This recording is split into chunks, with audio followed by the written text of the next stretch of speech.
بسم الله الرحمن الرحيم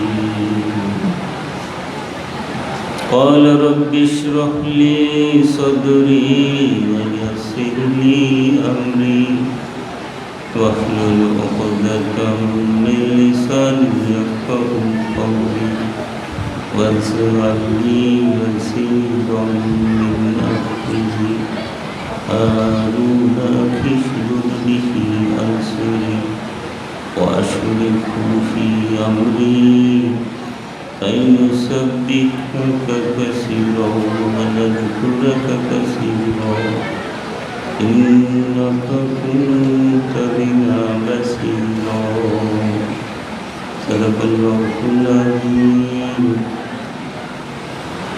ما كان محمد أبا أحد من رجالكم ولكن رسول الله وخاتم النبيين وكان الله بكل شيء عليما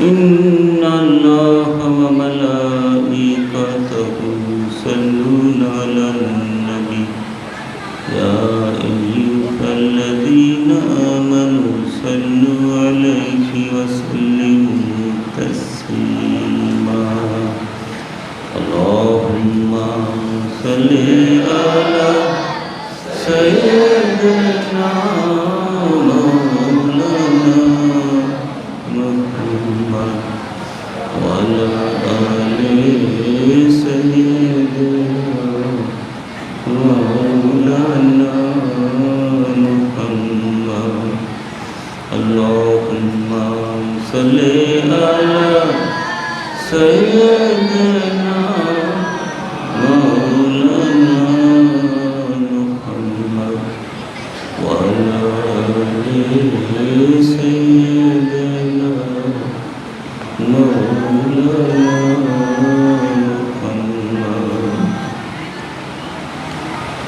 इश्क़ महबूब खुदा जिस दिल में हासिल नहीं लाखों मोमिन हो मगर ईमान में कामिल नहीं अल्लाहुम्मा सल्ली अला सय्यिदना मौलाना मुहम्मद वअला سيدنا مولانا محمد اللهم صل على سيدنا مولانا محمد وعلى آل سيدنا مولانا কঠিন হাসর দিনে পাপীদের তরাইতে তোমায় বিনে নাহি গতি তোমায় বিনে নাহি গতি মুহাম্মদ ইয়া রাসূলুল্লাহ আল্লাহুম্মা صل على سيدنا مولانا محمد وعلى آل سيدنا مولانا محمد صلاة يا رسول الله عليكم سلام يا حبيب الله عليكم صلاة يا رسول الله عليكم سلام يا حبيب الله عليكم جلوكم يا إمام المرسلين جلوه رحمة للعالمين صلاة يا رسول الله عليكم سلام يا حبيب الله عليكم صلاة يا رسول الله عليكم سلام يا حبيب الله عليكم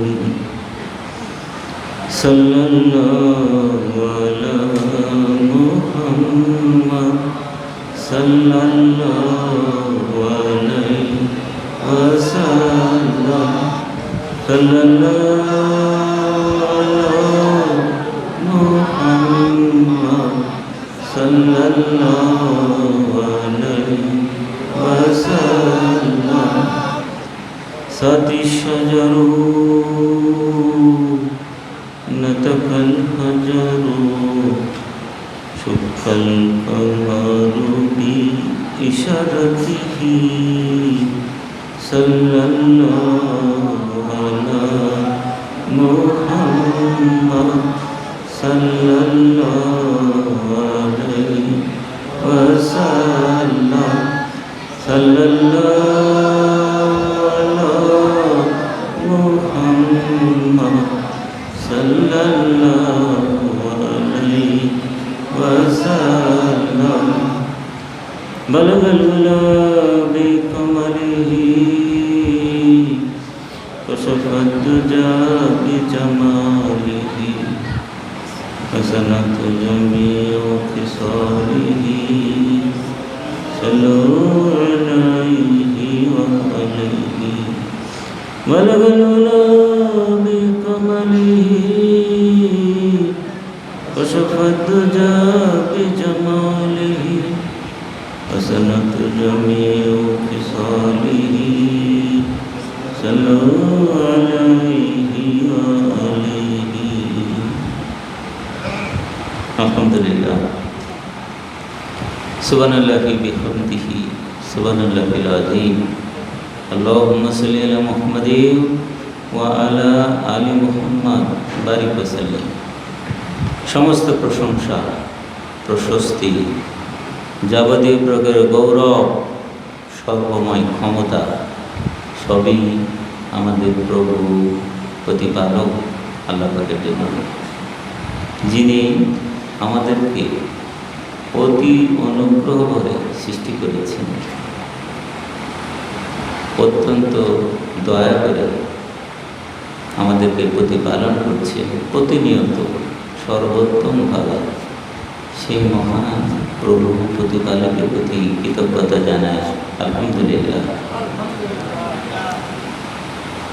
যাবতীয় প্রকার উৎকৃষ্ট দরুদ সালাম শান্তি বর্ষিত তারই পিয়ারে হাবিব আমাদের নবীজি হযরত মুহাম্মদ মুস্তাফা আহমদ মুস্তাফা সাল্লাল্লাহু আলাইহি ওয়াসাল্লামের প্রতি, সেই সঙ্গে ওনার পূর্ববর্তীতে যত নবী রসুল আলাইহিসসালামগণ এসেছিলেন তাদের সকলের প্রতি, সকল নবী রসুলগণের পরিবার পরিজনদের প্রতি, সকল নবী রসুলগণের সাহাবাগণদের প্রতি, সকল নবী রসুলগণের প্রতি ঈমান এনে তাদেরকে অনুসরণ করে তাদেরকে মহব্বত করে ভালোবেসে যারা দুনিয়া থেকে চলে গিয়েছেন আল্লাহ পাকের সন্তুষ্টি অর্জন করে তাদের প্রতিও যাবতীয় প্রকার উৎকৃষ্ট দরুদ সালাম শান্তি বর্ষিত হতে থাক অনন্তকাল ধরে অজস্র ধারায়।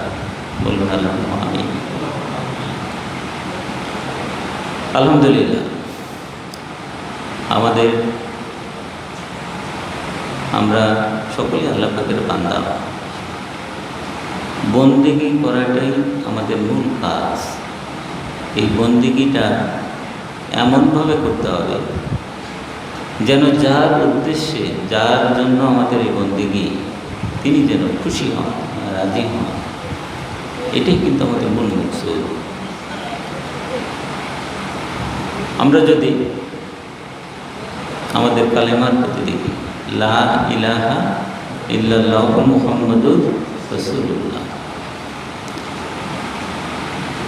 সর্বশ্রেষ্ঠ জিকির হচ্ছে এই কালেমা লা ইলাহা ইল্লাল্লাহ মুহাম্মাদুর রাসূলুল্লাহ। অর্থাৎ আল্লাহ ছাড়া কোনো ইলা নাই, ইবাদত করার কেউ নাই, ইবাদত করার যোগ্য কেউ নাই, একমাত্র তারই ইবাদত করতে হবে। আর আমাদের নবী পাক সাল্লাল্লাহু আলাইহি সাল্লাম হযরত মুহাম্মদ মুস্তাফা আহমদ মুস্তফা সাল্লাল্লাহু আলাইহি সাল্লাম তার বান্দা এবং রাসূল। আল্লাহ পাক শুধু তো তার কথাই বলতে পারতেন, লা ইলাহা ইল্লাল্লাহ, খালি এটাই তুমি প্রচার করতে। কেউ যদি শুধু লা ইলাহা ইল্লাল্লাহ এইটুকের প্রতি ঈমান এনে, রসুল নবী পাক সাল্লাল্লাহু আলাইহি ওয়াসাল্লাম যে আল্লাহ পাকের রসুল এটুকুর উপর যদি ঈমান না আনে, তাহলে কি সে ঈমানদার হবে? ঈমানদার হবে না। এই যে ঈমানকে কিন্তু শর্ত করে দিলেন, রসুলের প্রতি কিন্তু ঈমান আনতে হবে। এটা কেন করলেন? এটি হচ্ছে কিন্তু আল্লাহ পাকের কানুন।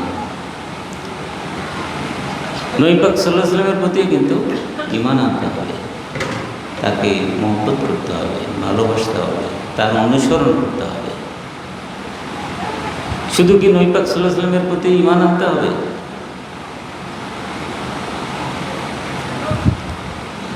আমাদের ঈমান বিশ্বাসের যে মূল যে ধারা, 7টা ধারা, তার মধ্যে আল্লাহ পাকের প্রতি বিশ্বাস, আল্লাহ পাকের প্রতি যেমন বিশ্বাস, আল্লাহ পাকের একত্বের প্রতি বিশ্বাস, আল্লাহ পাক এক, আল্লাহ পাক ছাড়া কেউ ইবাদতের যোগ্য না, আল্লাহ পাকের এসেম সিফাত কার্যাবলী সব এক, আল্লাহ পাকের মতো কেউই না। এইটারই ব্যাখ্যা মুজাদ্দিদ আল-ফিসানি শাইখ আহমদ ফারুকি সেরিন্দি রহমতুল্লাহ বলছেন, আল্লাহ পাক হচ্ছেন আনুরূপবিহীন, আল্লাহ পাকের কোনো উদাহরণ নাই, উদাহরণ রহিত। আল্লাহ পাক এমন যা আল্লাহ পাকের সঙ্গে অন্য কারো কোনো কিছুতে তুলনীয় না। আর এই আল্লাহ পাকের ইবাদত বন্দেগী সন্তুষ্টি অর্জন করতে কে সবচেয়ে বেশি অগ্রগামী? নবী পাক সাল্লাল্লাহু আলাইহি ওয়াসাল্লাম। আল্লাহ পাকের সন্তুষ্টি অর্জন করতে গেলে নবী পাক সাল্লাল্লাহু আলাইহি ওয়াসাল্লামের প্রতি যেমন বিশ্বাস আনতে হবে, সেই সঙ্গে এই আকায়েদের রিসালাত যেটা, সমস্ত নবী রসুল যারা, সকলের প্রতি ঈমান আনতে হবে, বিশ্বাস আনতে হবে। ঈসা আলাইহিস সালামের প্রতি বিশ্বাস আনতে হবে, মুসা আলাইহিস সালামের প্রতি বিশ্বাস আনতে হবে, তারা সকলেই নবী ছিলেন। হিজকিল আলাইহিস সালাম নবী ছিলেন। তারপরে উজাইর আলাইহিস সালাম নবী ছিলেন। যে কোনো একজন নবীর প্রতি কেউ যদি ঈমান না আনে, তাদের প্রতি যদি অসুন্দর ধারণা রাখে, তাহলে কি সে বিশ্বাসী হবে? হবে না। আবার একই ধারাতে দেখেন আকায়েদের রিসালাতের যে শাখাগুলো কীভাবে আসছে। সাহাবা রাদিয়াল্লাহু আজমাইন, নবী পাক সাল্লাল্লাহু আলাইহি ওয়াসাল্লামের যারা সম্মানিত সাহাবী, তাদের প্রতি যদি কেউ অসুন্দর ধারণা রাখে, যে কোনো একজনের প্রতি, তাহলে কি ঈমানদার হবে? নবী পাক সাল্লাল্লাহু আলাইহি ওয়াসাল্লাম বলছেন, আমার সাহাবীর এমন হচ্ছে আল্লাহ আকাশের নক্ষত্র তুল্য, যে তাদের যে কোনো একজনকে অনুসরণ করবে সেই পথপ্রাপ্ত হবে। নবী পাক সাল্লাল্লাহু আলাইহি ওয়াসাল্লামের সাহাবাদের প্রতি কেউ যদি অসুন্দর ধারণা রাখে, তাহলে সে কী হবে? সে মুনাফিক হয়ে যাবে। বাহ্যিকভাবে সে ঈমানদার দাবি করলো, সে কিন্তু মুনাফিকের কাতারে তার নাম থাকবে। এরই ধারাবাহিকতায় আপনি যদি দেখেন, এবার আউলিয়া কেরামদের শানে কেউ যদি অসুন্দর ধারণা রাখে, তাহলে কি হবে? আল্লাহ পাক বলছেন, যে আমার আউলিয়াদের সঙ্গে বিদ্বেষ রাখে, সে যেন আমার সঙ্গে যুদ্ধ করতে প্রস্তুত হয়ে যায়। অর্থাৎ এই আকায়েদের রিসালাত, এটার হচ্ছে নবীদের প্রতি যেমন ঈমান বিশ্বাস রাখতে হবে, সমস্ত নবীদের প্রতি ঈমান বিশ্বাস রাখতে হবে, সাহাবাবৃন্দের প্রতি বিশ্বাস রাখতে হবে, ভালো ধারণা রাখতে হবে, আউলিয়া কেরামদের প্রতি ভালো ধারণা রাখতে হবে, মুস্তাহিদ ইমাম যারা তাদের প্রতিও ভালো ধারণা রাখতে হবে। তাদের সকলকেই আল্লাহর ওয়াস্তেই মহব্বত করতে হবে, ভালোবাসতে হবে। এবং এই আউলিয়া কেরামদের যারা আল্লাহ পাক কিন্তু আমাদেরকে সেরকমই শিক্ষা দিচ্ছে। সূরা ফাতিহাতে আল্লাহ পাক আমাদেরকে প্রত্যেক নামাজে সূরা ফাতিহা পড়তে হয়। সেই সূরা ফাতিহার মধ্যে আল্লাহ পাক কী বলছেন, আমাদেরকে কী শিক্ষা দিচ্ছেন? ইহদিনাস সিরাতাল মুস্তাকিম, হে আল্লাহ আমাদেরকে সহজ সরল পথে পরিচালিত করো। সিরাতাল্লাযীনা আন'আমতা আলাইহিম, তাদের পথ যাদের প্রতি তুমি অনুগ্রহ বর্ষণ করেছ। এই অনুগৃহীত বান্দা যারা, তাদের পথে চলতে হবে। এটাই হচ্ছে উদ্ধারপ্রাপ্ত দল।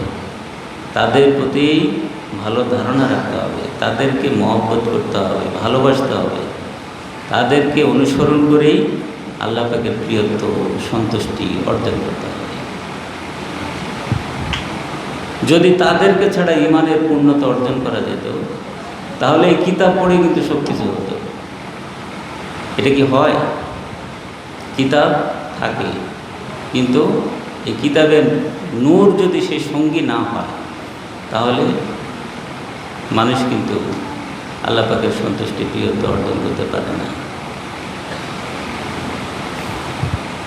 যে কারণে কিতাবের যারা ধারক, কিতাবের যারা বাহক, বাহ্যিকভাবে এবং বা অভ্যন্তরীণ দিক থেকে তাদের সকলেরই সঙ্গী হয়ে যেতে হয়। বাহ্যিকভাবে যেমন মুস্তাহিদ ইমাম যারা, আল্লাহ পাক তাদেরকে, মুস্তাহিদ ইমাম কারা? যারা ইজতিহাদ করার যোগ্যতা সম্পন্ন।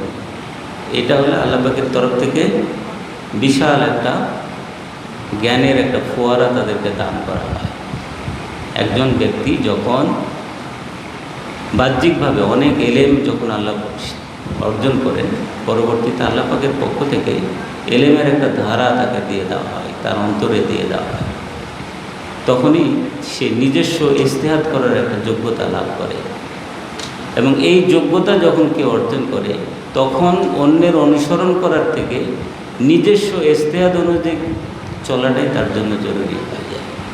যে কারণে আমরা দেখি ইসলামে মাযহাব, 4 মশহুর মাযহাব, এছাড়াও কিন্তু আরও মাযহাব কিন্তু আছে। এবং এই ইজতিহাদ অনুযায়ী কেউ যদি চলে, অন্যের অনুসরণ না করে, এটাতে কিন্তু কোনো ক্ষতি হবে না। তো সুতরাং বিষয় যেটি হলো, আমাদের সকলের লক্ষ্য উদ্দেশ্য হচ্ছে আল্লাহর সন্তুষ্টি, আল্লাহ পাকের প্রিয়ত্ব, আল্লাহ পাকের প্রতি ভালোবাসা। আমরা যদি পরিবারের কথা চিন্তা করি যে আল্লাহ পাক আমাদেরকে কীভাবে প্রতিপালিত করছেন। আমরা যখন পৃথিবীতে আসি, একদম শিশু অবস্থায় যখন আল্লাহ পাক আমাদেরকে পাঠান, ছোট্ট শিশু, তখন তাদেরকে কিভাবে প্রতিপালন করেন? তাদের পিতামাতার মাধ্যমে তাদেরকে প্রতিপালন করেন। এই পিতামাতার অন্তরে তাদের প্রতি কী দিয়ে দেন? মহব্বত, ভালোবাসা দিয়ে দেন। এমন মহব্বত, ভালোবাসা, এই শিশুটাকে তার ঠিকমতো খাওয়া হলো কিনা, তার গোসল হলো কিনা, তাকে পরিষ্কার পরিচ্ছন্ন করা হচ্ছে কিনা, কি মহব্বত ভালোবাসাতে তাকে আগলায় রাখেন সবসময়। শিশু যদি কোনো কারণে না ঘুমাতে পারে, মাও সারা রাত জেগে থাকে। এবং এই জেগে থাকার জন্য কিন্তু তার এতটুকু কষ্ট হয় না। কিসের জন্য? যেহেতু এই শিশুটির প্রতি তার মহব্বত, ভালোবাসা, এমন মহব্বত, ভালোবাসা, ওই শিশুটার কল্যাণের জন্য সবসময় সে চিন্তিত। আর শিশুটার যা লাগবে, তার যদি দুধ লাগে, তারপরে অন্য আহার্য লাগে, তার ওষুধ লাগে, তার ডাক্তার লাগে, সেটার জন্য তার পিতা সবসময় ব্যতিব্যস্ত। কিসের জন্য? এই মহব্বত, ভালোবাসা আছে বলে সে তার সন্তানের জন্য এইভাবে ব্যতিব্যস্ত থাকে। শিশুরা যখন একটু বড় হয়, তখন তার শিক্ষার জন্য সবাই ব্যতিব্যস্ত হয়। কোনটা ভালো স্কুল? সবচেয়ে ভালো স্কুলে তার সন্তানকে পড়াতে হবে। তার সন্তান যেন থাকে দুধে ভাতে, সবচেয়ে ভালোভাবে যেন তার সন্তান প্রতিপালিত হয়। তারপরে সে যখন যুবক হয়, স্কুলে থেকে কলেজে যায়, ইউনিভার্সিটি যায়, তখনও তার বাপ মার প্রচেষ্টা থাকে কীভাবে তার সন্তান ভালো শিক্ষা পায়, ভালো মানুষ হতে পারে। তাহলে আমাদেরকে এই যে প্রতিপালন করছেন, কে করছেন? আমরা তো আল্লাহ পাককে দেখি না, কিন্তু আমাদের এই প্রতিপালনের পিছনে আল্লাহ পাকের অবদান কি? আল্লাহ পাকই কিন্তু আমাদেরকে প্রতিপালন করছেন, বাপ মার মাধ্যমে, আত্মীয় স্বজনের মাধ্যমে, শিক্ষকের মাধ্যমে প্রতিপালন করছেন প্রতিনিয়ত। আমাদেরকে যে রিজিক দেন, আহার্য দেন, আমরা বাহ্যিকভাবে দেখি যে আমরা বাজারে যাই, আমরা জিনিস কিনে নিয়ে আসি, আমরা রান্না করি, টেবিলে উপস্থাপিত হয়, আমরা খাওয়া দাওয়া করি। আল্লাহ পাক তো সরাসরি আমরা দেখি না, কিন্তু আসলে কি তাই?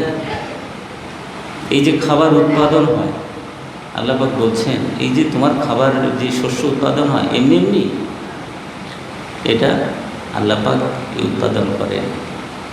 আর লেগে যে বৃষ্টি লাগে, কে বৃষ্টি দেয়? আল্লাহ পাক দেন। কীভাবে ফসল ভালো হবে জ্ঞানটাকে দেন? আল্লাহ পাক দেন। আল্লাহ পাক প্রতিনিয়ত এইভাবে আমাদেরকে প্রতিপালন করছেন। সেই আল্লাহ পাকের প্রতি আমরা কৃতজ্ঞতা জ্ঞাপন করি, আলহামদুলিল্লাহ।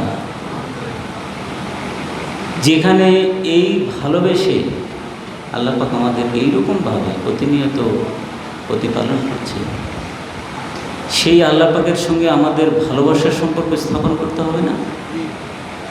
করতে হবে না? নাকি আমরা স্কুলে গেলাম, কলেজে গেলাম, চাকরি করলাম, আর নামাজের সময় একটু নামাজটা পড়ে আসলাম, এটা কি আমাদের হক আদায় করা হলো? নামাজটা যথাযথ হলো কিনা?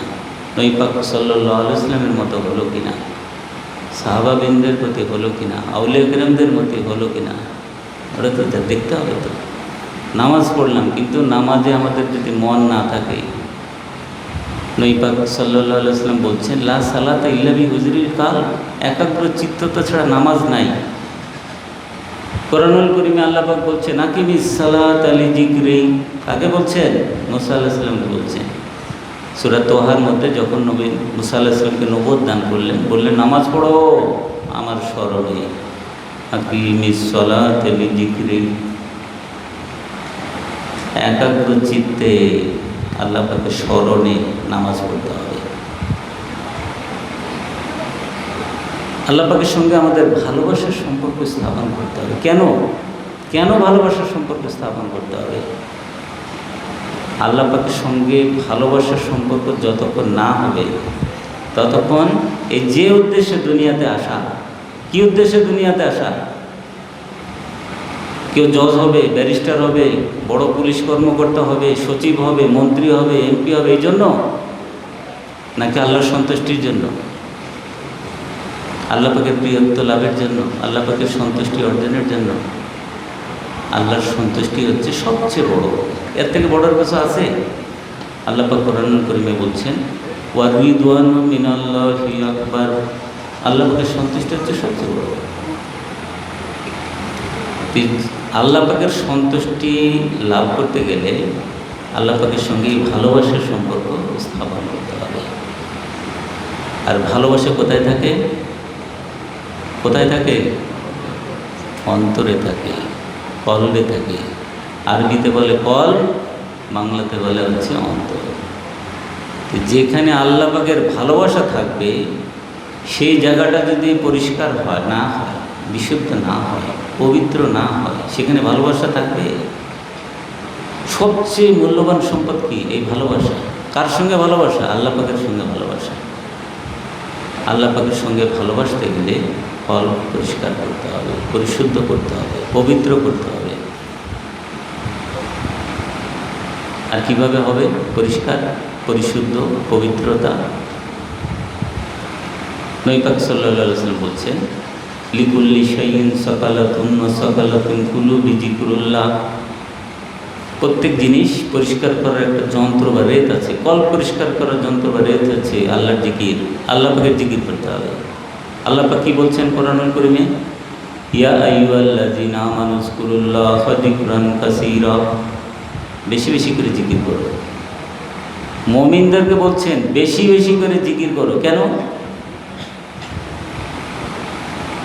এটা কিন্তু মুখের জিকির না। জিকির, জিকির মানে কি? স্মরণ। স্মরণ মানে কি? আপনি যদি মনে করেন একজন মা তার ছেলে মধ্যপ্রাচ্যে কোনো একটা জায়গায় চাকরি করে, সে একটা খুব ভালো রান্না করলো, সে তার ছেলে বাইরে চাকরি করে, ছেলে তো খেতে পারছে না, মার সেই ছেলের কথা মনে পড়ে যাচ্ছে, যে সে জন্য ওই ছেলের কথা মনে করে মা খেতে পারতেছে না, কষ্ট হচ্ছে তার মন চোখ দিয়ে অধরে পানি পড়তে যাচ্ছে, তার ছেলের কথা চিন্তা করে। এটাই হইল কিন্তু সে ছেলের জিকির করছে, স্মরণ করছে। আর ছেলের প্রতি কি? মহব্বত, ভালোবাসা। এর এই মহব্বত ভালোবাসা কার সাথে হতে হবে? আল্লাহর সাথে হতে হবে। যদি আমরা আমাদের জীবনকে সুশোভিত করতে চাই, এই সম্পর্কটা আল্লাহ পাকের সঙ্গেও হতে হবে। আর এটা হতে গেলে কীভাবে করতে হবে? আল্লাহ পাকের জিকির, এমনভাবে জিকির করতে হবে যে জিকিরের মাধ্যমে জিকিরের নূর অন্তরে এসে পড়বে। এমনি এমনি তো হবে না। এমনি এমনি হবে? মনে করেন একটা আয়না, এই আয়নাটার গায়ে ময়লা লেগে আছে, তাহলে কি পরিষ্কার করতে হবে না? পরিষ্কার করলে এই আয়নাটা আপনি আবার আমরা দেখতে পাবো। কল্প হচ্ছে এরকম আয়নার মতো। কিন্তু এই যখনই আমরা কোনো অন্যায় কাজ করি, অসুন্দর কাজ করি, কাউকে কষ্ট দিই, এই কল্পের মধ্যে কালো দাগ পড়ে। নবী পাক সাল্লাল্লাহু আলাইহি ওয়াসাল্লামের হাদিসে আছে, নবী পাক সাল্লাল্লাহু আলাইহি ওয়াসাল্লাম বলছেন যে যখন মানুষ কোনো একটা অন্যায় কাজ করে, কোনো পাপ কাজ করে, তখন তার কল্পের মধ্যে কালো দাগ পড়ে। এই কালো দাগটা পরিষ্কার করতে হবে না, এমনি এমনি হবে। এই আল্লাহ পাকের জিকির। কীরকম জিকির করতে হবে? কোরআনুল কারীমে আল্লাহ পাক বলছেন, আফামান শারাহাল্লাহু সাদরাহু লিল ইসলামি ফাহুয়া আলা নূরিন মির রাব্বিহি ফাওয়াইলুল লিল কাসিয়াতি কুলুবুহুম মিন যিকরিল্লাহ। আল্লাহ পাক যার অন্তরকে ইসলামের জন্য উন্মুক্ত করে দিয়েছেন, যে খোদা প্রদত্ত নূরের উপরে আছে, আর এই আল্লাহ পাকের জিকির থেকে গাফেল, এই দুইজন কি সমান হতে পারে? আল্লাহ পাকই বলছে দুইজন সমান হতে পারে না। ইসলামের জন্য অন্তরকে উন্মুক্ত কিভাবে হলো? আল্লাহ পাক খোদা প্রদত্ত জিকিরের নূরের উপরে সে যখন প্রতিষ্ঠিত হচ্ছে। কিভাবে হচ্ছে? জিকির, এমনভাবে জিকির করতে হবে যেন জিকিরের নূর অন্তরের মধ্যে পড়ে। এটাই হচ্ছে জিকির। এই জিকির এমন জিকির যে জিকিরের নূর যখন অন্তরে প্রতিফলিত হবে, এসে পড়বে, তখন অন্তর পরিশুদ্ধ হওয়া শুরু হবে। এক পর্যায়ে কী হবে? অন্তর সলিম হবে। এই সলিম কলবের কথা আল্লাহ পাক কোরআনুল কারীমে বলছেন, সূরা শুআরাতে বলছেন, ইয়াউমা লা ইয়ানফাউ মালু ওয়ালা বানুন ইল্লা মান আতাল্লাহু বিকলবিন সালিম। সে কিয়ামতের দিন তোমাদের ধন সম্পদ সন্তানদের কোনো কাজে আসবে না সলিম কল ছাড়া। সলিম কল হচ্ছে সেই কল যেখানে আল্লাহ পাকেরই খালি ভালোবাসা থাকবে, অন্য কারো ভালোবাসা সেখানে থাকবে না। দুনিয়ার মহব্বত থাকবে না, অন্য জিনিসের আকর্ষণ থাকবে না, বাড়ি গাড়ি ক্ষমতা প্রতিপত্তি কোনো কিছু মহব্বত থাকবে না। কার মহব্বত থাকবে? খালি আল্লাহর মহব্বত থাকবে। আরেকটা বিষয় হচ্ছে যে নিজের নফস, প্রবৃত্তি, এটারও পরিশুদ্ধি করতে হবে। এই পরিশুদ্ধি যারা করতে পারবে তাদের জন্যই হচ্ছে সুসংবাদ। সেই কিয়ামতের দিন আল্লাহ পাক কোরআনুল কারীমে বলছেন, ইয়া আইয়াতুহান নাফসুল মুতমাইন্না ইরজিই ইলা রাব্বিকি রাদিয়াতাম মারদিয়া ফাদখুলি ফি ইবাদি ওয়াদখুলি জান্নাতি। হে নফসে মুতমাইন্না, অতঃপর আমার বিশিষ্ট বান্দাগণের মধ্যে শামিল হয়ে যাও এবং জান্নাতে প্রবেশ করো। তারাই হচ্ছে বিনা হিসেবে জান্নাতি। সুতরাং আমরা জানলাম আল্লাহ পাকের সঙ্গে আমাদের ভালোবাসার সম্পর্ক স্থাপন করতে হবে। আর করতে গেলে কল্প সলিম হতে হবে। কীভাবে সলিম হবে? আল্লাহ পাকের জিকিরের নূর এমনভাবে জিকির করতে হবে যেন জিকিরের নূরে অন্তর প্রজ্বলিত হয়, সব সময় থাকে। আপনার এই যে একটা হাদিস কয়েকবার কিন্তু এখানে পড়া হয়েছে, নবী পাক সাল্লাল্লাহু আলাইহি ওয়াসাল্লাম বলছেন,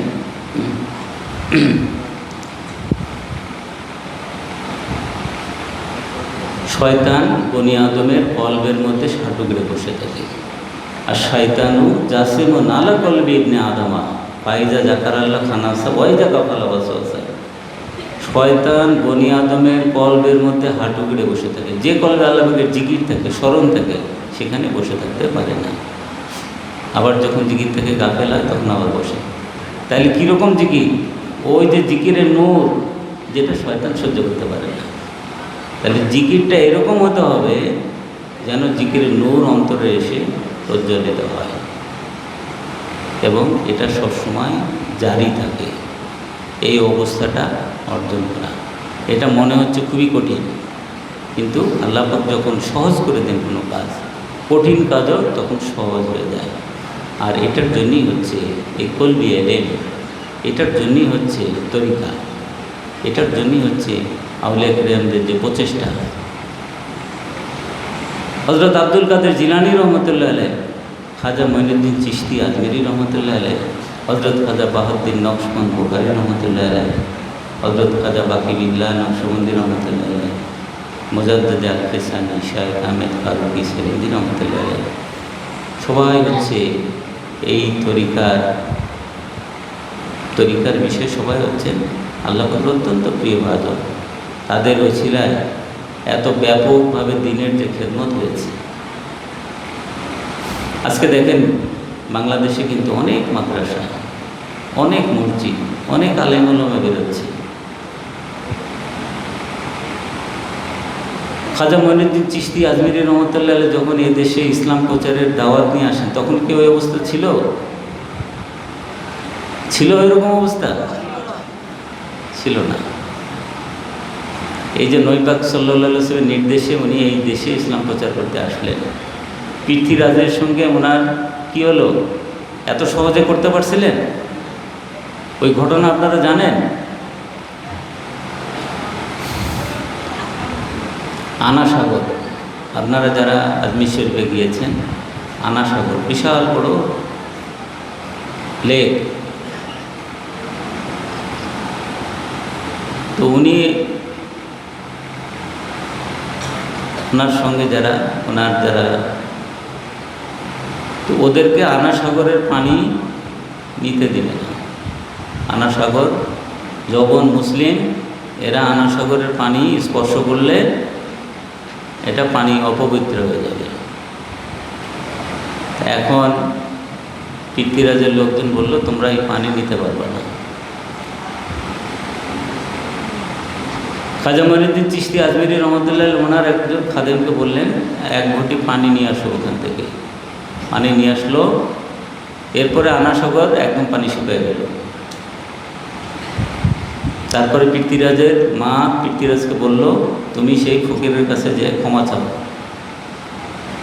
তারপরে যখন তিনি ক্ষমা চাইল, এই পানি আবার আনা সাগরে যখন দিল, তখন আবার আনা সাগর আবার আগের মতো হয়ে গেল। আজকে এই যে আব্দুল কাদের জিলানী রহমতুল্লাহ আলাইহ, খাজা মঈনুদ্দিন চিশতি আজমেরি রহমতুল্লাহ আলাইহ, ওনাদের এই ইসলাম প্রচারের জন্য ওনাদের যে কী খেদমত ছিল, ওনারা ওনাদের পিতৃপুরুষের জায়গা ছেড়ে দিন ধর্ম প্রচার প্রসারের জন্য এখানে হিজরত করলেন, এখানে আসলেন, ইসলাম প্রচার করলেন। এখানেই ওনারা শুয়ে আছেন। যাদের ওসিলায় আমরা দিন পাইলাম, ধর্ম পাইলাম, আর তাদের এই অবদানকে আমরা কিন্তু ভুলে গেলাম। আমরা মসজিদ মাদ্রাসা আমরা করছি, এটা কি সওয়াবের কাজ মনে করছি, আর আউলিয়া কেরামদের অনুসরণ থেকে তো আমরা সরে গেছি। ওনাদের এই খেদমতটাও আমরা কিন্তু ভুলে গেছি। ওনারা যে ভালোবাসা, দিনের যে শিক্ষাটা ওনারা দিলেন, সেই শিক্ষাটা এখন আমরা জরুরি মনে করছি না। আমরা বাহ্যিক নামাজটাকে আমরা যথেষ্ট মনে করছি, বাহ্যিক হজটাকে আমরা যথেষ্ট মনে করছি। আমাদের মূল শত্রু যে শয়তান, আমি ইবাদত করলেও আমার নিয়তটা যদি শুদ্ধ না হয়, এই ইবাদত যে আল্লাহ পাকের কাছে গ্রহণযোগ্য হবে না, সেটা কিন্তু শয়তান আমাদেরকে ভুলাই দিচ্ছে। ইন্নামাল আমালু বিন্নিয়াত, নিয়তের উপরেই হচ্ছে আমলের ফলাফল। আল্লাহ পাক হাদিস শরীফে যে আছে, আল্লাহ পাক যখন প্রথম কিয়ামতের দিন বিচার শুরু করবেন, কার বিচার আল্লাহ পাক আগে করবেন? আল্লাহ পাক এক ব্যক্তিকে ডাকবেন, ডেকে জিজ্ঞেস করবেন, কি এনেছো তুমি, কি করেছো? সে বলবে, ই আল্লাহ, আমি তো আমার জীবনটাই তোমার জন্য কোরবান করে দিয়েছি, আমি জিহাদে শরীক হয়েছি। আল্লাহ পাক বলবেন, তুমি জিহাদ করেছো কিন্তু আমার সন্তুষ্টির জন্য তো করোনি, লোকে তোমাকে বীর বলবে, গাজী বলবে, এই জন্য তুমি যুদ্ধ করেছো। এবং ফেরেশতাদেরকে নির্দেশ দিবেন, ফেরেশতারা তাকে টানতে টানতে দোজখে নিক্ষেপ করবেন। এরপর একজন আলেমকে ডাকবে, কি করেছো? হে আল্লাহ, তুমি আমাকে জ্ঞান দান করেছো, এলেম দান করেছো, আমি তোমার এই এলেম মানুষকে আমি দান করেছি। আল্লাহ বলবেন, তুমি তো আমার সন্তুষ্টির জন্য করোনি, লোকে তোমাকে আলেম বলবে, এই জন্য তুমি করেছো। তাকেও দোজখের আগুনে নিক্ষেপ করা হবে।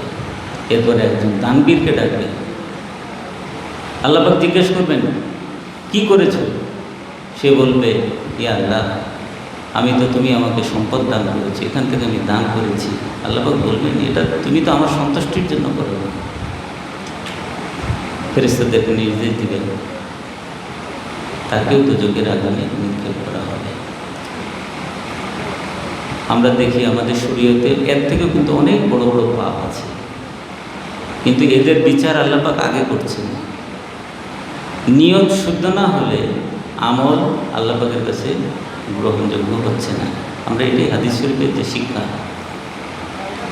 আল্লাহ পাক কোরআন কারীমে বলতেছেন, আলা লিল্লাহি দীনুল খালিস, সাবধান হও, আমার জন্য বিশুদ্ধ দ্বীন প্রয়োজন। আল্লাহ পাক তো আমাদের ইবাদত বন্দেগীর মুখাপেক্ষী না, মুখাপেক্ষিতা হলো আমাদের দিক থেকে, আমরা মুখাপেক্ষী।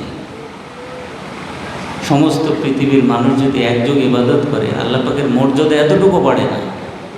কেউ যদি ইবাদত বন্দেগী না করে, আল্লাহ পাকের ইবাদত কেউ যদি না করে, আল্লাহ পাকের মর্যাদা এতটুকু কমে না। মুখাপেক্ষিতা বান্দার দিক থেকে, আমরা মুখাপেক্ষী। আর আল্লাহ পাক আমাদের সেই ইবাদতই কবুল করবেন যেখানে আমাদের বাহ্যিকভাবে যেটা ঠিক আছে, আবার পাশাপাশি নিয়ত যদি আমাদের শুদ্ধ হয়। এই জন্যই বলা হয় ইসলামের ধর্মের মূল উপাদান হচ্ছে তিনটা। একটা হচ্ছে এলেম অর্জন, সেই অনুযায়ী আমল, আর তৃতীয় হচ্ছে খুলুসিয়াত অর্জন। এই তিনটার যখন সমন্বয় হবে, তখনই হলো পূর্ণ দিনদারি অর্জন করা যাবে।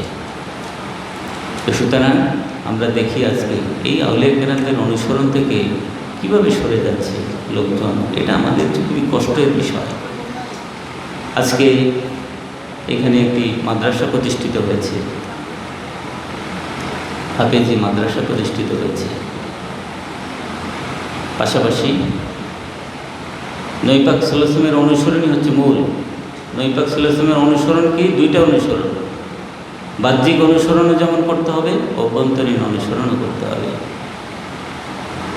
বাহ্যিক অনুসরণের মধ্যে যেমন ঈমান, আকীদা, বিশ্বাস বিশুদ্ধ করে নেওয়া, হালাল হারাম মেনে চলা, ফরজ ওয়াজিব সুন্নাতে মুআক্কাদা মুস্তাহাব সব কিছু মেনে চলা।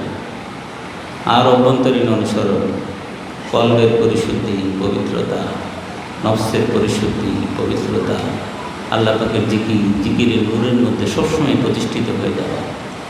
এই সব যখন হবে, তখনই নবী পাক সাল্লাল্লাহু আলাইহি ওয়াসাল্লামের পূর্ণ অনুসরণের উপরে আমরা কিন্তু প্রতিষ্ঠিত হতে পারব। মুজাদ্দিদ আল-ফিসানি শাইখ আহমেদ ফারুকি সেরিন্দি রহমতুল্লাহ বলছেন, নবী পাক সাল্লাল্লাহু আলাইহি ওয়াসাল্লামের এই পূর্ণ অনুসরণ করতে হবে। বাহ্যিক অনুসরণও যেমন করতে হবে, অভ্যন্তরীণ অনুসরণও করতে হবে। এই দুই অনুসরণ যখন হবে, তখনই আমরা যে ইবাদত করব, বন্দেগী করব, সেটা আল্লাহ পাকের সন্তুষ্টির উপযোগী হবে। আমরা দেখি অনেকেই তরিকা করার সঙ্গেই ওরা শিরকের সঙ্গে যুক্ত করে। শিরক কারা করে? আমরা উজবেকিস্তানে এতগুলো মাজার শরীফ আমরা জিয়ারত করার আমাদের সৌভাগ্য হয়েছে। আমরা কোথাও কিন্তু কবর সেজদা করতে আমরা দেখছি বলে মনে পড়ে না। ভারতবর্ষে মোজাদ্দেদ আল ফিসানি, শায়েখ আহমেদ ফারুকি, সেরিন্দির রহমতুল্লাহ মাজার শরীফ সহ আমাদের সিলসিলা পিরানে কিরামদের মাজার শরীফ আমরাও গেছি, সেখানে কিন্তু কেউ সেজদা করে না। কোনো কোনো মাজার শরীফে এত কেউ কেউ সেজদা করে। যে জিনিস হারাম সেটা সম্পর্কে তো বলতে হবে। সেজদা করা যেরকম হারাম, আমরা যে নামাজ পড়ি, নামাজের সময় আমরা যখন বলি ইয়্যাকা না'বুদু ওয়া ইয়্যাকা নাস্তাঈন, আমরা তোমারই ইবাদত করছি, তোমারই কাছে আমরা সাহায্য প্রার্থনা করছি, আমরা বলি না? তো এই বলাটার সময় যদি কেউ অন্য কোনো কিছুর খেয়াল করে, এটা করার সুযোগ আছে ধর্মে? নামাজ পড়ার যখন আমরা তাকবীরে তাহরিমা হবে, আমরা যখন আল্লাহু আকবার বলে নামাজ শুরু করব, তখন অন্য কোনো খেয়াল করার সুযোগ আছে? সুযোগ নেই। কিন্তু হয় না খেয়াল? কেউ যদি সেজদা করে, আল্লাহকে সেজদা করার কথা, কেউ যদি সেজদা করার সময় অন্যের খেয়াল আসে, তাহলে এটা কি হবে? নবী পাক সাল্লাল্লাহু আলাইহি ওয়াসাল্লাম অনুসরণে হলো? বাহ্যিক শিরকটা অনেকে চিন্তা করে, আর ভিতরে যে শয়তান তাকে ফুটবল খেলতেছে তাকে নিয়ে, ওইদিকে কিন্তু কোনো খবরই নেই। নামাজের মধ্যে একাগ্র চিত্রে নামাজ পড়তে হবে। লা সালাতা ইল্লা বিহুজুরিল কালব, একাগ্র চিত্ততা ছাড়া নামাজ নাই। আল্লাহ পাকের খেয়াল থাকতে হবে। হাদিসে এহসান যেটাতে আল্লাহ পাক বলছেন, এমনভাবে নামাজ পড়ো, হাদিস শরীফে এসছে, এমনভাবে ইবাদত করো যেন তুমি আল্লাহ পাককে দেখছো, আর যদি না হয় তাহলে আল্লাহ পাক তোমাকে দেখছেন। পুরা নামাজটা হইতে হবে এরকমভাবে। এখন যদি এরকম না হয় তাহলে এটাকে অসম্ভব কাজ, ওটার জন্য চেষ্টা করতে হবে না? কিভাবে এইভাবে নামাজটা পড়া যাবে ওটার জন্য সচেষ্ট হতে হবে না? ওইদিকে কিন্তু কোনো খেয়াল নেই। বাহ্যিক শিরক কেউ কেউ হয়তো করে। আমরা তো ইন্ডিয়াতেও কিন্তু আমরা আমাদের সিলসিলা পিরানে কিরামদের মাজার শরীফ আমরা অনেক, আমাদের সিলসিলা পিরানে কিরামদের মাজার শরীফে কেউ এরকম করছে, আমরা কিন্তু আমাদের দেখছি বলে কিন্তু আমাদের মনে পড়ে না। জিয়ারত করে, জিয়ারতের যে আদব সেভাবেই সাধারণত করে। কেউ কেউ হয়তো অতিরিক্ততা করে। যদি কেউ অন্যায় করে সেটা সম্পর্কে বলতে হবে না, সতর্ক করতে হবে। আর এই অতিরিক্ততাটাকে কেন্দ্র করে অনেকে জিয়ারত করাটাকেও, মাজার শরীফ জিয়ারতও করা যাবে না এরকম বলতে থাকে, যেখানে কিন্তু মাসলার কিতাবে আমরা পাচ্ছি যে জিয়ারত করা হচ্ছে জায়েজ, করা যাবে। বাপ মায়ের কবর জিয়ারত করা যাবে না? আত্মীয় স্বজনের কবর জিয়ারত করা যাবে না? নবী পাক সাল্লাল্লাহু আলাইহি ওয়াসাল্লামের রওজা শরীফ জিয়ারত করা যাবে না?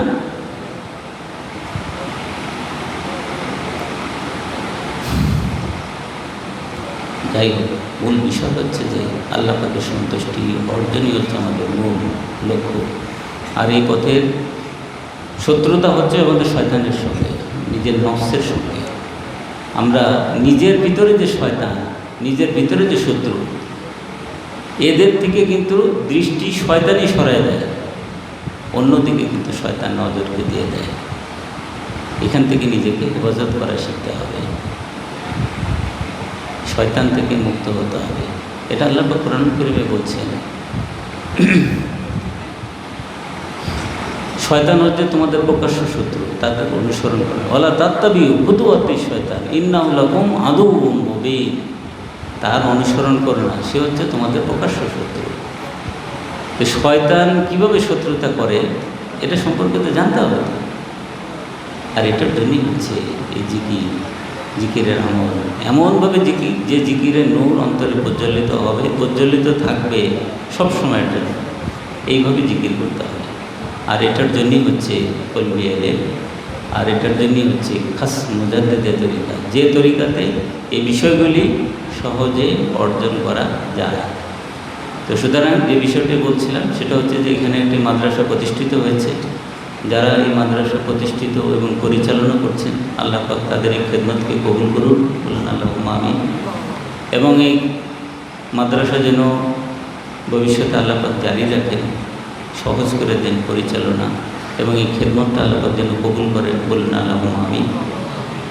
সেই সঙ্গে বাহ্যিক মাদ্রাসা যেরকম কলবি ইলমের যে মাদ্রাসা, এই তরিকা হচ্ছে কিন্তু কলবি ইলমের মাদ্রাসা। আজকে আপনাদের মধ্যে অনেকেই যারা তরিকার সঙ্গে যুক্ত হয়েছে, আপনারা কিন্তু একটা প্রতিষ্ঠানের সঙ্গে যুক্ত হলেন।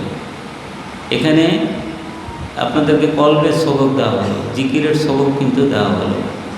জিকির করতে হবে, জিকির করলে অনেক দেখবেন জিকিরের জারি বুঝতে পারবেন, অন্তর স্পন্দিত হবে। তখন আরও অনেক সবক আছে, এই সবকগুলি অতিক্রম করতে হবে। এক পর্যায়ে কলব সলিম হবে, এক পর্যায়ে নফস মুতমাইন্না হবে। কলব যখন সলিম হবে তখন দেখবেন নামাজ পড়লে এই একাগ্রচিত্তে তখন নামাজ পড়তে পারবে। এটা আমরা আমাদের জীবন দিয়ে শিক্ষার কারণেই কিন্তু আমরা বলতে পারছি। আমরা নিজেরাও একসময় এরকম করতে পারতাম না। তরিকাতে বায়াত হওয়ার প্রেক্ষিতে আমরাও আমাদের পীর মুর্শিদের কাছে শিক্ষা লাভ করে এই অবস্থায় আমরা অর্জিত হয়েছি। আজকে আমাদের আব্বাসুল কিবলা রহমতুল্লাহ আলাইহি, আমাদের প্রিয় মুর্শিদ, তার ওফাত দিবস, আল্লাহ পাক তার খেদমত সমূহকে কবুল করুন, এবং তার আল্লাহ পাক তার দিন ধর্ম প্রচার প্রসারের জন্য তার যে সমস্ত অবদান আল্লাহ পাক কবুল করুন, বলুন আল্লাহুম্মা আমিন। তিনি মুক্তিযোদ্ধা ছিলেন। মুক্তিযুদ্ধের পরে উনি আমাদের দাদা হুজুর কিবলা রহমতুল্লাহর কাছে বায়াত গ্রহণ করেন, এবং তারপরে ওনার ব্যাপক পরিবর্তন হয়, এবং আল্লাহ পাক ওনাকে এত রকমের যোগ্যতা দান করেছিলেন। উনি ছিলেন অনেক বড় কবি, অনেক বড় সাহিত্যিক, ওনার অনেক বই, আবার ছিলেন খাঁটি ফকির। নবী পাক সাল্লাল্লাহু আলাইহি ওয়াসাল্লামের পূর্ণ অনুসরণের উপরে আল্লাহ পাক ওনাকে প্রতিষ্ঠিত হওয়ার তৌফিক দান করেছিলেন। এবং নবী পাক সাল্লাল্লাহু আলাইহি ওয়াসাল্লামের একটি সুন্নত হচ্ছে কি, হিজরত করা। এই নিয়ে হিজরত করেছিলেন কম্বোডিয়ার উদ্দেশ্যে, সেখানেও কিন্তু দিন ধর্ম প্রচার প্রসার ব্যাপক কাজ করেছে। যার আপনারা কিছুক্ষণ আগে একজন এখানে ওনার কম্বোডিয়াতে ওনার যে জীবনযাপন সেটা নিয়ে কিন্তু কিছু কথা বলার চেষ্টা করেছে। তো সুতরাং আল্লাহ পাক আমাদেরকে তার প্রিয় ভজন বান্দাবান্দীদের মধ্যে কবুল করুন, বলুন আল্লাহুম্মা আমিন। এবং তার প্রিয় ভজন বান্দাবান্দীদেরকে যেভাবে পরিচালিত প্রতিপালিত করেন, আমাদেরকে সেভাবে পরিচালিত প্রতিপালিত করুন, বলুন আল্লাহুম্মা আমিন। আজকের আলোচনা এখানেই শেষ। এখন আমাদের সংক্ষিপ্ত মিলাদ হবে এবং দোয়া হবে। আল্লাহুম্মা সাল্লি আলা সাইয়্যিদিনা মাওলানা মুহাম্মদ ওয়া আলা আলি সাইয়্যিদিনা।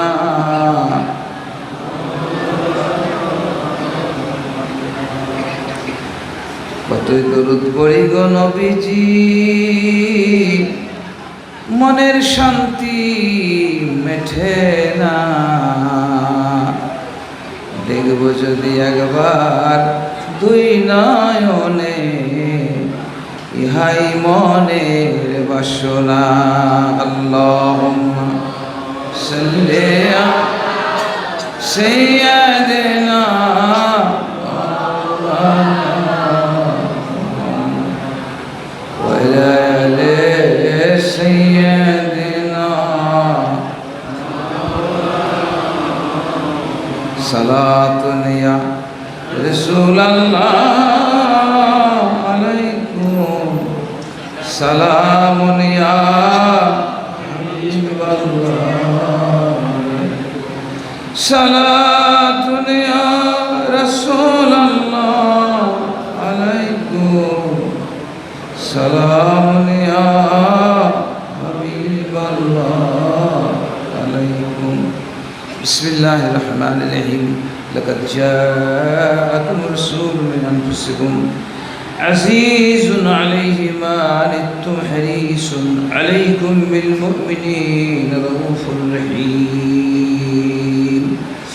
فإن تولوا فقل حسبي الله لا إله إلا هو عليه توكلت وهو رب العرش العظيم. صلى الله على محمد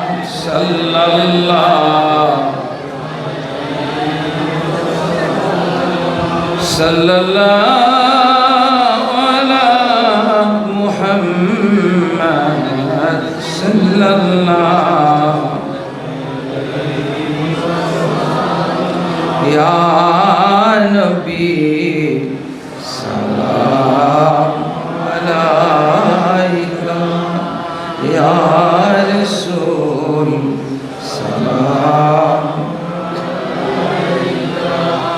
يا حبيب سلام عليك صلاة الله. مخزن اسرار सीना इल्म हिकमत का खजीना आतुर है आपका पसीना आए गुले बागे मदीना या नबी सलाम या रसूल सलाम या हबीब सलाम अलैका सलाम. नबी गो আপনি তো উম্মতের কান্ডার আশিকদের দয়ার ভান্ডার পান করিবেন অনন্ত কাউসার কঠিন রোজ মাহশর ইয়া নবী সালাম ইয়া রাসূল সালাম ইয়া হাবিব সালাম আলাইকা সালাম ইয়া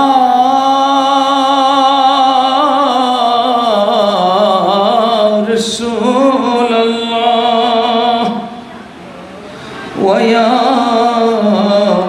حبيب الله متر درد নবীজি আপনি তো নূরে তে পায়দা নূরে तमाम জাহান পয়দা আপনি তো কাবার কাবা উম্মতের গলা রমালা ইয়া নবী সালাম ইয়া রাসূল সালাম ইয়া হাবিব সালাম আলাইকা সালাতুল্লাহ আলাইকা ওয়ালাগুল বিকমালিহি কশফত দুজা বিজমালিহি حسنت جميع خصاله صلوا عليه وآله বলগল উলা বিকমলিহি কশফত জাবি জামালিহি حسنت جميع خصاله صلوا عليه وآله সূরা ফাতিহা শরীফ একবার, সূরা ইখলাস শরীফ 3 বার, আগে পিছে দরুদ শরীফ পড়ে।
الفاتحة. آمين.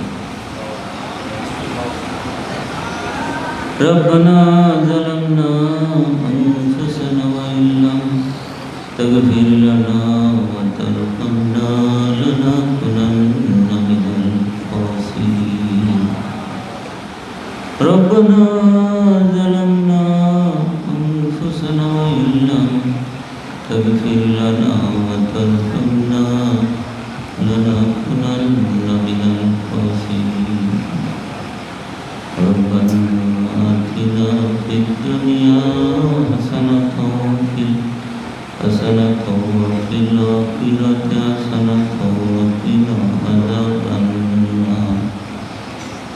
اللهم انصرنا فإنك خير الناصرين. اللهم افتح لنا فإنك خير الفاتحين. اللهم اغفر لنا فإنك خير الغافرين. اللهم ارحمنا فإنك خير الراحمين. اللهم ارزقنا فإنك خير الرازقين. اللهم احفظنا فإنك خير الحافظين. واخذنا ونفسنا من القوم الظالمين. وهب لنا من لدنك ريحا طيبة كما هي في المكة. وانشر علينا من خزائن رحمتك. واحملنا بك حمل الكرامات مع السلامات والعافية في الدين والدنيا وآخرتنا إنك على كل شيء قدير. يا غفور رحيم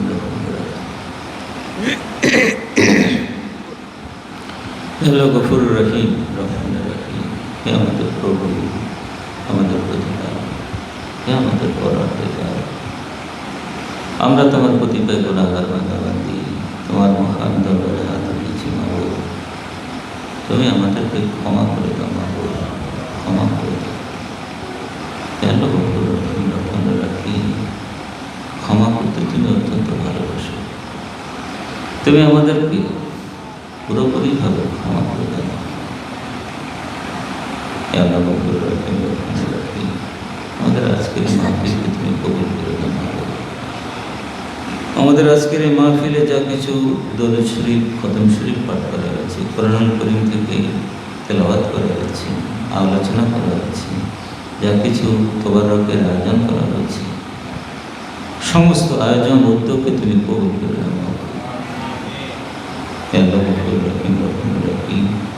আর এই জন্য অনুগ্রহ করে তুমি আমাদেরকে যে সওয়াব দান করেছ, এর সমস্ত সওয়াব তোমারই প্যারে হাবিব আমাদের নবীজি হযরত মুহাম্মদ মুস্তাফা আহমদ মুস্তাফা সাল্লাল্লাহু আলাইহি ওয়াসাল্লামের কদম রক্ষা পৌঁছে দেন। সমস্ত আম্বিয়া আলাইহিস সালামগণের আল্লাহ পাকে পৌঁছে দেন। চার আসহাবের আল্লাহ পাকে পৌঁছে দেন। মা খাদিজাতুল কুবরা রাদিয়াল্লাহু আনহা, মা আয়েশা সিদ্দিকা রাদিয়াল্লাহু আনহা সহ সকল উম্মাতুল মুমিনিনগণের আল্লাহ পাকে পৌঁছে দেন। খাতুনে জান্নাত হযরত ফাতেমাতুজ জোহরা রাদিয়াল্লাহু আনহা সহ হযরত হাসান ও হোসেন রাদিয়াল্লাহু আনহুমা সহ সকল বনি ফাতেমার আল্লাহ পাকে পৌঁছে দেন। কারবালার প্রান্তরে শহীদগণের আল্লাহ পাকে পৌঁছে দেন। আশাকে মুবাশশিরা तमाम साहबा आजमाइन शहीदान 12 इमाम हजरत खाजागान সকলে আল্লাহ পাকে পৌঁছে দেন। ইমাম আবু হানিফা রহমতুল্লাহ আলাইহি সহ অন্যান্য ইমামগণের আল্লাহ পাকে পৌঁছে দেন। পীরে দস্তগীর হযরত আব্দুল কাদের জিলানী রহমতুল্লাহ আলাইহি, হযরত খাজা গরিবে নওয়াজ খাজা মাইনুদ্দিন চিশতি আজমিরি রহমতুল্লাহ আলাইহি, হযরত খাজা সাবির কালিগরি রহমতুল্লাহ আলাইহি, হযরত খাজা বাহাউদ্দিন নকশবন্দ বুখারী রহমতুল্লাহ আলাইহি, হযরত খাজা বাকি বিল্লাহ নকশবন্দি রহমতুল্লাহ আলাইহি, হযরত খাজা কাইম জামান ইমাম রব্বানী মুজাদ্দিদ আল-ফিসানি শায়খ আহমেদ ফারুকি সেলিন্দি রহমতুল্লাহ আলাইহি, হযরত খাজা মোহাম্মদ মাসুম বিল্লাহ রহমতুল্লাহ আলাইহি আল্লাহ পাকে পৌঁছে দেন। কাদেরিয়া, চিশতিয়া, নকশবন্দিয়া, মুজাদ্দিদিয়া সহ অন্যান্য তরিকাতে যত গাউস কুতুব পীর ওলিয়া আউলিয়া দুনিয়া থেকে চলে গিয়েছে সকলে আল্লাহ পাকে পৌঁছে দেন। হযরত রিয়াসত আলী খান শাহজাহানপুরি রহমতুল্লাহ আলাইহি, হযরত বরফকির আহমদ ইসরার আলী ওরফে আমিরউদ্দিন সাহেব হানাফি রহমতুল্লাহ আলাইহি, দাদা পীর হযরত হাকিম আব্দুল হাকিম রহমতুল্লাহ আলাইহি, সৈয়দনা শাইখনা মুর্শিদনা ওসিলাতনা মুজাদ্দিদ নিয়াত মাজারুস সুন্নাহ হযরত মুহাম্মদ মামুনুর রশিদ আব্বাসী কেবলা রহমতুল্লাহ আলাইহি আল্লাহ পাকে পৌঁছে দেন।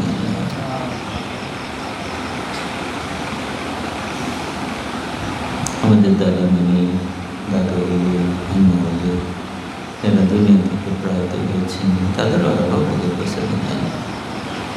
আল্লাহ গফুর রহিম রহমান রহিম, সেই সঙ্গে আমাদের যত আত্মীয় স্বজন দুনিয়া থেকে চলে গিয়েছে, যত মুসলমান নরনারী তোমার প্রতি ইমান এনে তোমাকে ভালোবেসে কবরবাসিনী হয়েছেন তাদের সকলে আল্লাহ পাকে পৌঁছে দেন। তাদের সকলের কবর সমূহকে তুমি শান্তিময় জান্নাতের বাগান করে দাও। তাদেরকে পূর্ণ মাগফিরাত দান করো মাবুদ, পূর্ণ মাগফিরাত দান। গাফেল লোকনা তোমার বন্দেগী থেকে মাবুদ, গাফেল লোকনা তোমার বন্দেগী থেকে। ইয়া মুকাল্লিবাল কুলুব কাল্লিব কুলুবনা আলা দীনিক, ইয়া মুসাররিফাল কুলুব সাররিফ কুলুবনা আলা দীনিক। রব্বি জিদনি ইলমা, রব্বি জিদনি ইলমা, রব্বি জিদনি ইলমা। হে আল্লাহ গফুর রহিম রহমান রহিম, তুমি তো জানো আমাদের কার কি হাজত, কি প্রয়োজন। সমস্ত হাজত প্রয়োজন সময় তুমি পুরো করে দাও মাবুদ। অসুবিধার সময় দূর করে দাও, অসুস্থতার সময়কে সুস্থ করে দাও মাবুদ। হে আল্লাহ গফুর রহিম রহমান রহিম, আমরা তোমাকে ভালোবেসে তোমারই ইবাদত বন্দেগী করতে চাই, তোমার সন্তুষ্টি চাই, অনুগ্রহ চাই, করুণা চাই, তোমার দয়া চাই মাবুদ। বিতাড়িত শয়তান থেকে তোমার কাছে সবসময় আশ্রয় চাই, নফসের অনিষ্টতা থেকে তোমার কাছে হেফাজত চাই মাবুদ। হে ইলাহি मकसूद हम लोग तुझे ले जाए तेरी, हम लोग की रहमत मोहब्बत मारिफत नसीहत। হে আল্লাহ গফুর রহিম রহমান রহিম, তুমি আমাদেরকে পুরোপুরিভাবে ক্ষমা করে দাও মাবুদ। তুমি আমাদেরকে নিসবতে সিদ্দিকীর পূর্ণ অংশ দান করো মাবুদ।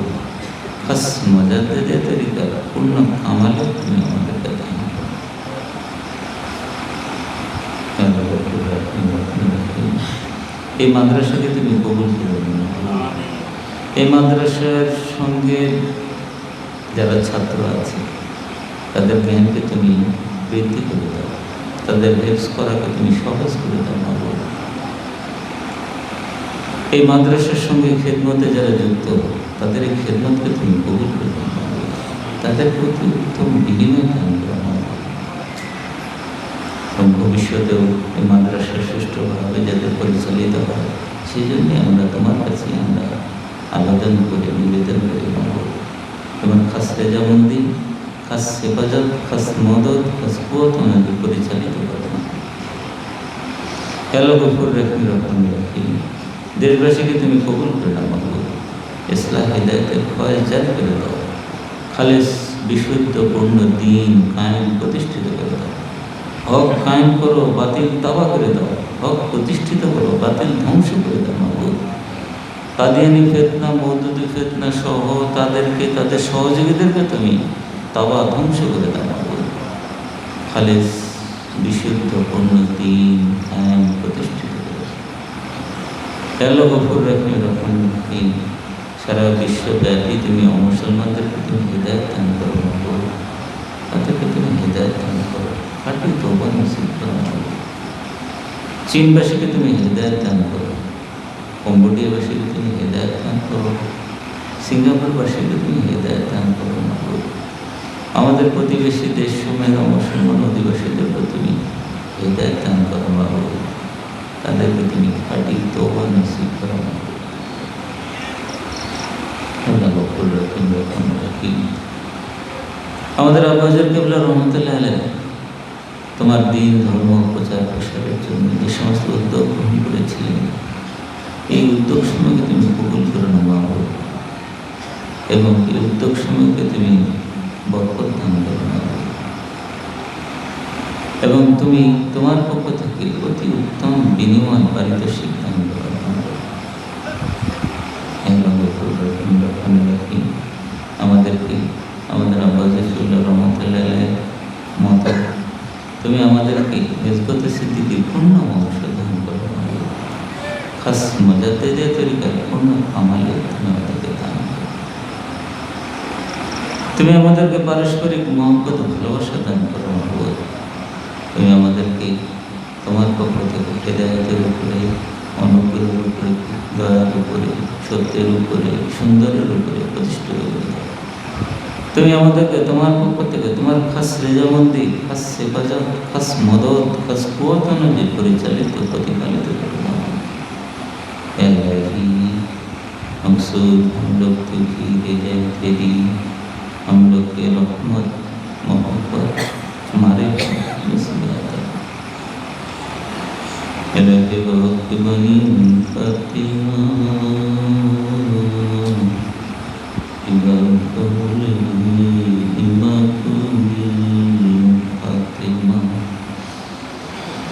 इलाही वक्त बनी फातिमा,